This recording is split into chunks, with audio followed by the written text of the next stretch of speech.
of people seem to want to compare the acts of Jesus Christ, having died basically for humanity as a whole, to those of firefighters, police officers, and other individuals who lay down their lives in the course of their job.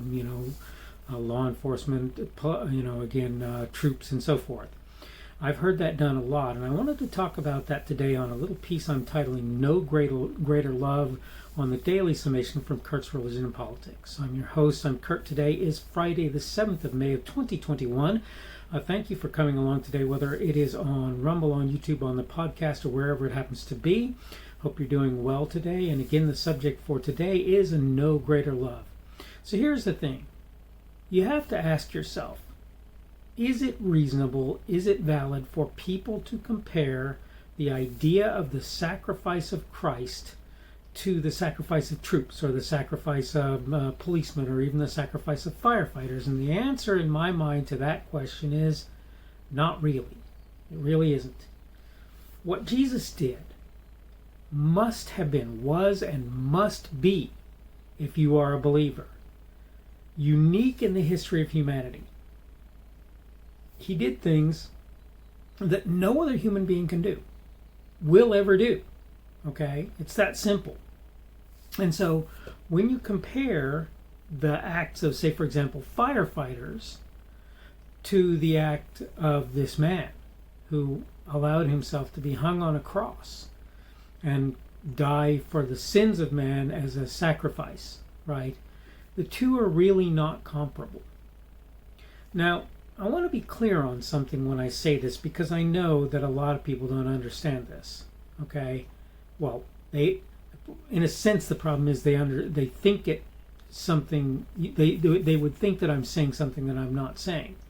I'm not here saying to you that people laying down their lives for others is either a bad thing, or that that they haven't done something incredible or amazing in the doing of what they've done. People definitely need to be credited for the fact that they were willing to lay down their lives for their fellows.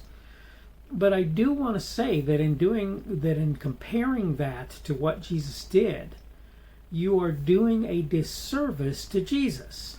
Okay? And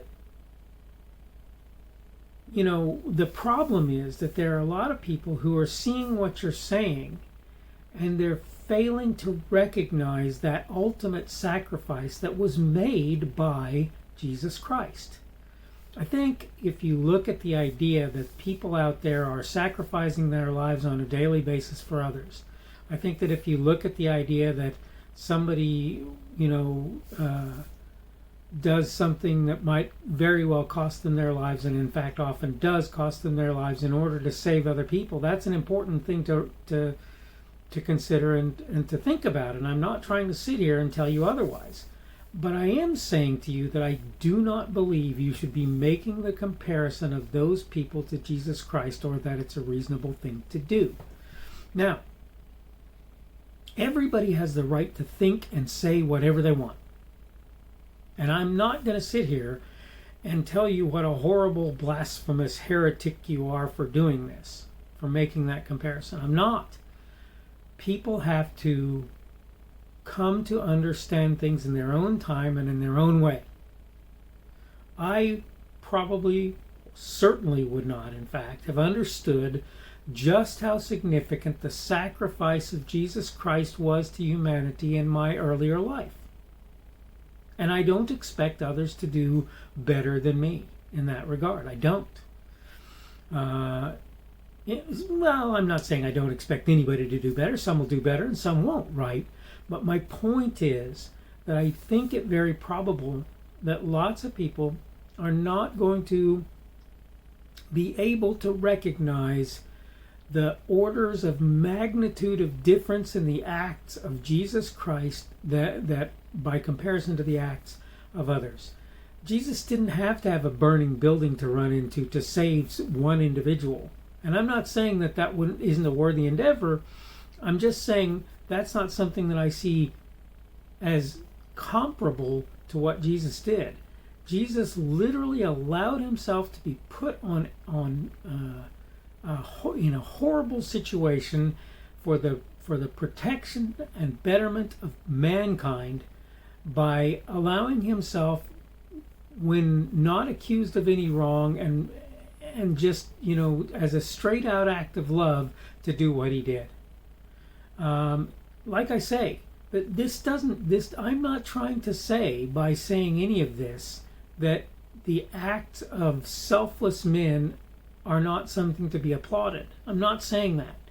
You know of a firefighter who died saving a baby out of a burning building. Well, gosh, that's a really amazing thing, and it's something better than I've ever done. And by the way, that's something else that you need to realize. I'm certainly not trying to put myself in a place with those people who have made that ultimate sacrifice.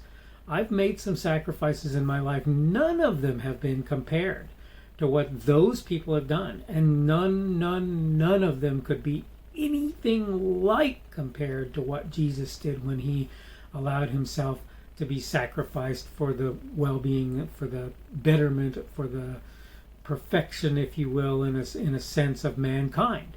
And I'm not trying to say that. By no means am I trying to make myself into somebody that you should look at and go, oh, this person is some amazing authority. All I'm trying to do for you is to show you this idea that, yes, it's true, people have died selfless deaths doing important things. People have worked to accomplish things that were for the betterment of mankind and often sacrificed their lives in the process. But nobody on the planet has ever done a thing like Jesus Christ, in my view. Nor could they. Because you have to remember that those of us who believe what Jesus proclaimed about himself believe that he was God in the flesh.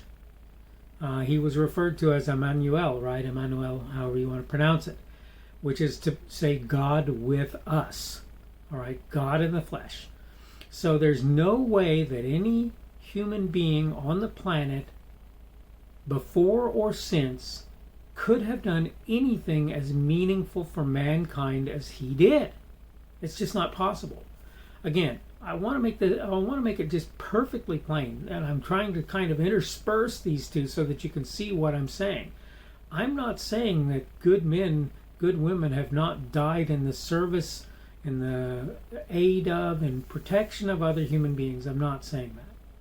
And I see the benefit, and I see the need, and I applaud them, and I think it's a wonderful thing that they were willing to make that sacrifice, and I hope if the time ever comes, I'm willing, just like they were, to do the same. You could argue that my time in the military was aligned with that idea. I don't tend to look at it like that these days, but you could certainly make that argument. And so many people have done so many things with the idea of protecting or saving or helping other people, and some of them have been dangerous to them, and some of them have just been, selflessness on their part, where they laid down their time and their effort for those individuals. But none of it compares to the idea of no greater love. None of it does. Even though I think, in a sense, that's what Jesus was trying to say when he said what he said. The thing is, he did something you couldn't have done before him, you can't do now, and you couldn't have done in his time, because he was someone you can't be. And he makes that clear various places when he talks about who he is. He basically tells people, yeah, you can't go where I'm going.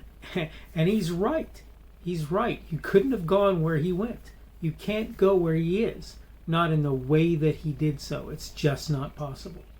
So, on the one hand, I'm really appreciative for the fact that there are people out there willing to lay down their lives for their fellows. I think that's a wonderful thing, and I applaud them for the willingness. Even whether they die or not, it doesn't matter. They still were willing to make that ultimate sacrifice if that's what was needed. And by the way, I'm not telling you that people who don't actually make that ultimate sacrifice, but who do things like save lives in operating rooms and in emergency medical technician situations, I'm not telling you that they're not people to be applauded as well. I'm just telling you they're not a comparison to the no greater love that we see demonstrated by Jesus Christ. All right, I need to go ahead and wrap this up, so I'm going to go ahead and do that. Hope you're having a good day today. It is Friday, as I say, the 7th of May of 2021. That means tomorrow will be Saturday, the 8th of May of 2021. This is the Daily Summation from Kurt's Religion and Politics. I'm your host. I am Kurt. Thanks again to everybody who's joined me on Rumble, on the podcast, on YouTube, or wherever you happen to have joined me from.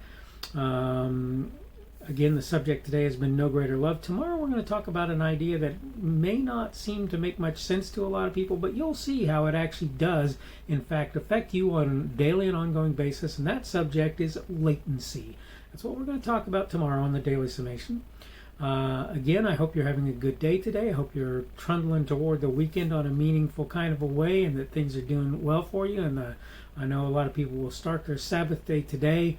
But I know that the Saturday is considered the Sabbath by those people as a general rule. I know that they'll do that. Hope that things are going well for you, and hopefully we'll see you again on tomorrow's Daily Summation.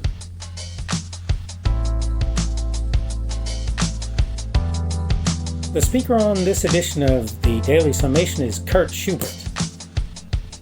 This video is recorded on Friday, the 7th of May of 2021.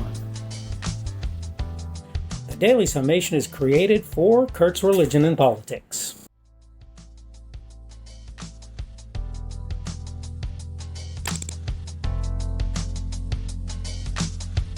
Thanks for watching this edition of the Daily Summation from Kurt's Religion and Politics. I hope you found it entertaining or instructional, or maybe both. If you want to see more from me, you can go to blogs.kpschubert.com. That's blogs.kpschubert.com. I am on Twitter, Parler, and Minds.com. My handle on each of those is @kpschubert. That's @kpschubert. I have a Rumble and a YouTube channel. They are the Kurt's Religion and Politics channels on Rumble and YouTube. I have a Facebook page. The Facebook page is Kurt's Religion and Politics as well. I am on Patreon. If you want to support me, that's one of the better places you can do that. And you will find me at Kurt's Religion and Politics on Patreon. I have a podcast. The podcast is podcasts with an S. .kpschubert.com. That's podcasts.kpschubert.com. I think you should be able to find me with relative ease on Apple Podcasts, Google Podcasts, and Spotify as well. The best way I find to do that is to look for Kurt's Religion and Politics. You can try to use the Daily Summation. I find that it doesn't work as well as a general rule, but you can always try that. I'm glad to have you aboard today, and hopefully we will see you again tomorrow.